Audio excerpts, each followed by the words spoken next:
She called him her protector, her best friend, her brother. But just weeks after their family Sunday dinner, her body was found at the bottom of a ravine, wrapped in the same blanket he once gave her as a gift. The town mourned. The family cried. But behind closed doors, a twisted betrayal was about to be exposed. Because the killer wasn't a stranger. He shared her blood. It was the kind of place you'd never expect something so dark to happen. White picket fence, flower boxes on the windows, wind chimes on the porch. The Hughes family had lived in that house on Pine Meadow Lane, tucked in the quiet outskirts of Maple Falls, Oregon, for over 20 years. Everyone in the neighborhood knew them, or thought they did. Sundays meant pot roast and board games. Holidays were loud, loving, and full of tradition. On the outside, they were the very definition of close-knit. But inside, the walls were whispering. Erin Hughes was 27. Bright, soft-spoken, and always putting others first. She worked as a community nurse and was known around town for volunteering at the shelter and organizing blood drives. Her brother, Matthew, 2 years older, had taken over their late father's hardware business. The two were inseparable growing up. He protected her from bullies, walked her to school, even carried her across floodwater when she twisted her ankle in middle school. So when Erin stopped responding to calls one Monday morning, no one panicked, at first. Her best friend, Tina Alvarez, figured Erin had just pulled a double shift again. But by Tuesday evening, concern turned into dread. Erin's phone had gone straight to voicemail for over 48 hours. She had missed her scheduled shifts, missed her goddaughter's recital, missed everything. Tina drove to Erin's home.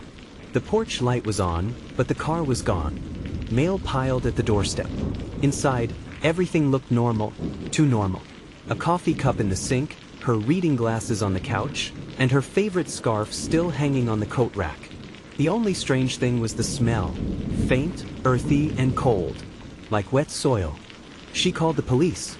Within hours, a missing persons report was filed. Flyers went up. Social media exploded. The town came together in search parties. People remembered seeing Erin at the farmer's market Saturday morning with her brother. She had smiled, bought apples, hugged a friend. That was the last confirmed sighting. But it wasn't until Friday afternoon, 5 days after her disappearance, that a hiker found a body wrapped in a wool blanket at the base of a wooded ravine just 10 miles outside town. It was Erin. Her body showed signs of blunt force trauma to the head. No signs of sexual assault. No robbery. Nothing missing except her phone and one earring. The police called it a personal, rage-driven killing. Someone close. Someone trusted. What disturbed investigators most was the blanket. It was embroidered in the corner. For Erin, always your big brother. A gift from Matthew. The town's grief quickly turned inward. Whispers began circulating. Hadn't Matthew been acting strange? Didn't he miss one of the search parties? Hadn't he posted a vague, almost emotionless message on Facebook saying, "Some things can't be fixed"? Detectives questioned Matthew that same evening. He didn't cry. Didn't ask about the details of her death. Didn't even ask where she was found. He said, "I knew this day would come. I just hoped I'd be ready for it." In the days following Erin's discovery, Maple Falls began to grieve out loud, in churches, in community vigils, and quietly behind closed doors. But not all grief looks the same. Matthew Hughes stayed mostly silent. He attended the vigil. He stood behind the podium, gave a short, polite speech. He said, "We lost someone beautiful," then walked away before the candles were lit. He didn't shed a tear. That alone didn't convict him, but it rattled people who knew him best. His detachment felt unnatural. Investigators noticed too. Detectives Angela Kirsch and Raymond Cook, seasoned officers with the Oregon State Police, were brought in to assist Maple Falls PD. They began combing through Erin's life. Texts, emails, calendars, and most importantly, her inner circle. The night before she disappeared, Erin had sent a voicemail to Tina. "Something's off with Matt lately. I feel like I'm being watched, even at home. I'll explain when I see you." That voicemail changed everything. They pulled phone records. Erin's last call was to Matthew at 10:46 p.m. Saturday night. A 5-minute conversation. When asked, Matthew claimed she had called him to ask about the family car title. But Erin's car had been fully paid off for months. The excuse didn't hold. Then came the neighbor's Ring camera footage. At 2:12 a.m. Sunday morning, a figure matching Matthew's build was seen leaving Erin's house, carrying what looked like a large duffel bag. His truck was parked 2 houses down. No lights, no urgency, just eerie calm.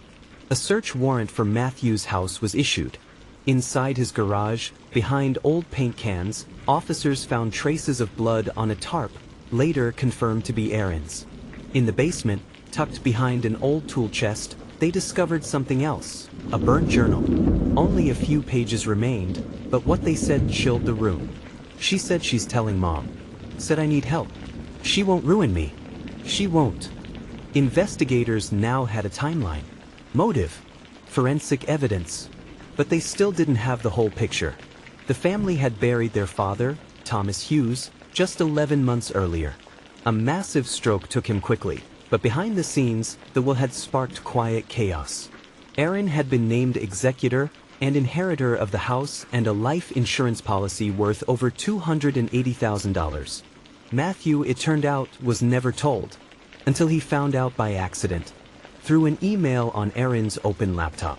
The motive was no longer theory. It was clear. Control, jealousy, money, and fear. He didn't kill her in a moment of rage. He planned it. Down to the blanket. Down to the body drop. Down to deleting texts and wiping phone logs. The person Erin trusted most was the one who ended her life. Matthew didn't run. He didn't lawyer up. When detectives knocked on his door with the warrant and the forensic evidence in hand, he stepped outside, shut the door gently behind him, and said only 4 words. So, it's time then. He was arrested on the spot for the murder of Erin Hughes. At first, his confession came in fragments, pieces of a puzzle tossed carelessly across a table. But once inside the Maple Falls interrogation room, with the recorder running and the legal paperwork signed, Matthew unraveled. And what came out wasn't just a confession. It was a window into years of buried resentment.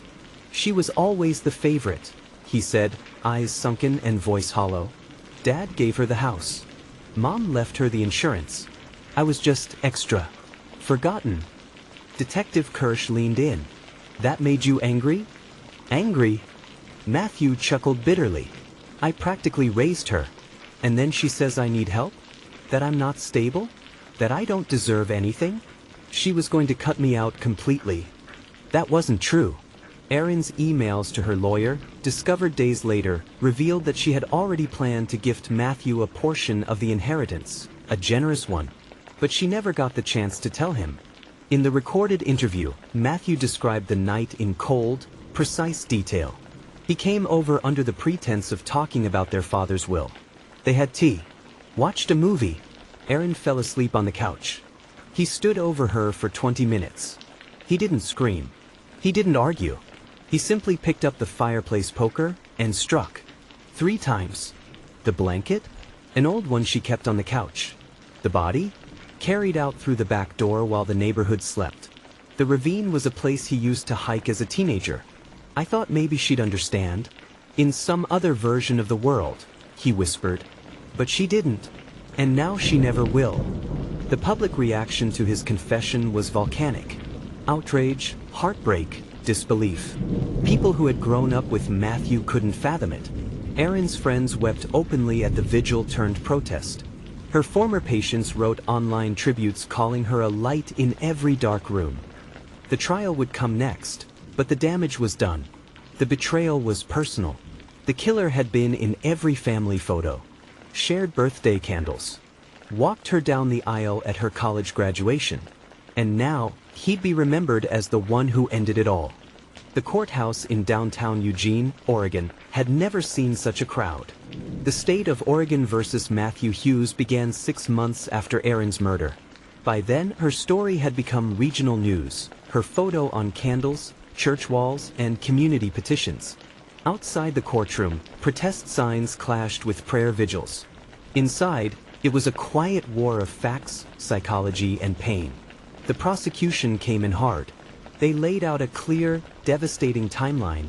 Matthew's resentment, The will, the voicemails, the surveillance footage, and most damning of all, his full recorded confession.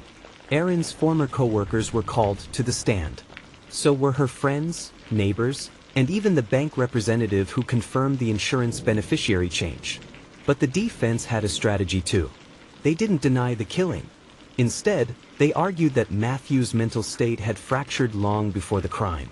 His attorney painted a picture of a man isolated, ignored, and slipping into untreated delusional disorder. They referenced childhood trauma, the death of their father, financial instability, and medication refusal.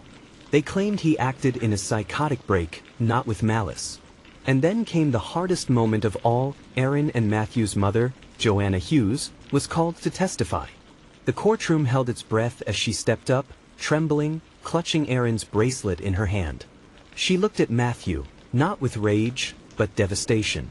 "I lost both of my children that night," she said softly. "One to violence, the other to the darkness none of us saw coming."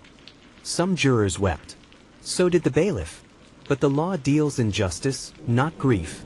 After 2 weeks of testimony and just 6 hours of deliberation, the jury returned their verdict. Guilty of second-degree murder. No insanity defense accepted. Matthew was sentenced to 45 years to life at the Oregon State Penitentiary. No parole for at least 30. But no sentence could undo what was lost. Erin was buried beneath a row of white dogwood trees at Pine Grove Cemetery, just miles from where she was raised. Her funeral was attended by over 600 people, nurses, teachers, patients, and strangers who felt like they knew her. Her eulogy was delivered by Tina Alvarez. She gave everything to others. Her time, her love, her heart, even when it was breaking. In the months that followed, the Erin Hughes Foundation was launched to support families of domestic homicide victims, especially when the killer is someone close. Joanna now speaks publicly about mental health, familial violence, and the dangers of dismissing warning signs. "We never thought it could happen in our family," she told a news anchor. But evil doesn't always wear a mask. Sometimes, it wears a last name. Life after justice isn't always peaceful. In the months following the trial, Maple Falls, Oregon, became quieter, but not calmer. There were still reminders of Erin everywhere. Her photo at the community clinic, her name on the scholarship banner at the high school, her voice etched into old voicemails friends couldn't bring themselves to delete. But for Joanna Hughes, Erin's mother, the house on Pine Meadow Lane became unbearable. She moved out 3 weeks after the verdict, sold the house below market value, and left behind everything that wasn't too painful to pack. She now lives 2 towns over in a small 1-bedroom apartment near her sister, where she keeps only 2 photos. One of Erin at her nursing graduation, and one of the 2 siblings as children, holding hands in the snow. Her days became quieter, but her purpose grew louder. She started speaking at local high schools and university panels, sharing Erin's story, not as a cautionary tale, but as a warning that violence doesn't always wear the face of a stranger. Meanwhile, Tina Alvarez launched the Hughes Foundation into full motion, using Erin's name to raise funding for victims' families, provide mental health aid for survivors, and help push legislation around intrafamilial violence prevention. Her first fundraiser, Erin's Run, drew hundreds. But not all scars healed cleanly. Some former friends of the Hughes family struggled to reconcile their memories of Matthew, the smiling boy at summer barbecues, the man who fixed everyone's porch lights, with the man in prison blues. Even some relatives refused to talk about it. The silence, Tina would later say, was louder than any grief I'd ever heard. And then came the anonymous letters. 6 months after the verdict, Tina received a manila envelope in her mailbox. No return address. Inside were photocopies of pages torn from a second journal, this time written in Erin's own handwriting. In them, Erin wrote of fear, surveillance, suspicions that someone had been going through her room, deleting her voicemails, even tampering with her medications. The final line read, "If anything happens to me, please don't believe it was an accident." The envelope had no fingerprints, no additional notes, but it raised questions. How did these pages survive the fire? Who had them? And most hauntingly, was someone else involved? The case had been solved, but perhaps not entirely. The discovery of Erin's journal pages ignited something that had nearly faded: suspicion. Detective Angela Kirsch had closed the case. Matthew was in prison. The community had moved forward, cautiously. But Tina couldn't shake the feeling that Erin had tried to warn them, even in death.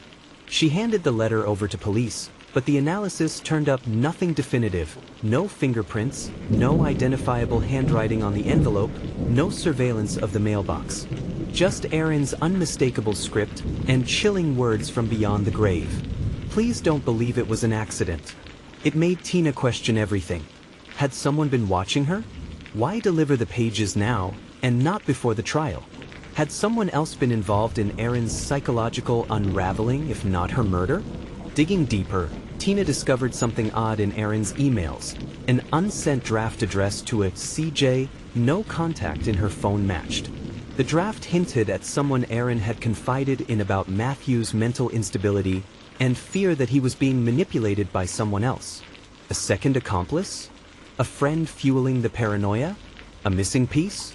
Tina took it to Detective Kirsch, who, while skeptical, agreed to quietly reopen a limited inquiry into any outside influences connected to Matthew in the months before Erin's death.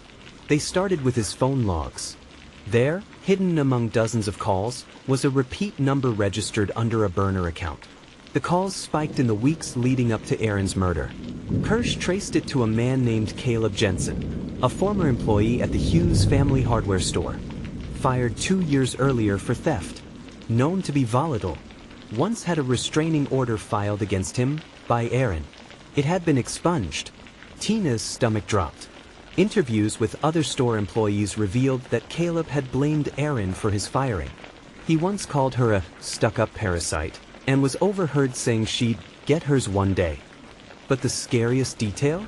Caleb had visited Matthew 3 times in prison, right before the trial and once after sentencing.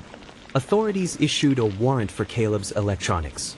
They discovered several deleted voice memos, one in which he said, "She was the one who needed to go, not you. I just helped you see it."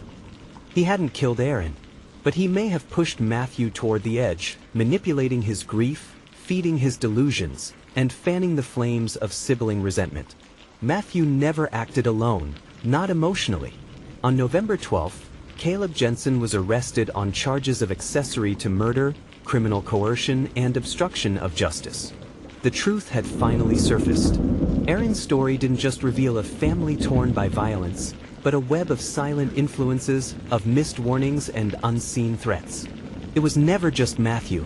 It was the betrayal of trust, the silencing of fear, and a system that didn't listen until it was too late. If you were Erin, would anyone believe your warning signs? Let us know in the comments what you think the justice system should have done differently or sooner. Don't forget to like, subscribe, and share this story to help others spot the unseen dangers that often hide behind familiar faces. Tap the bell to get notified when our next solved but unfinished case drops.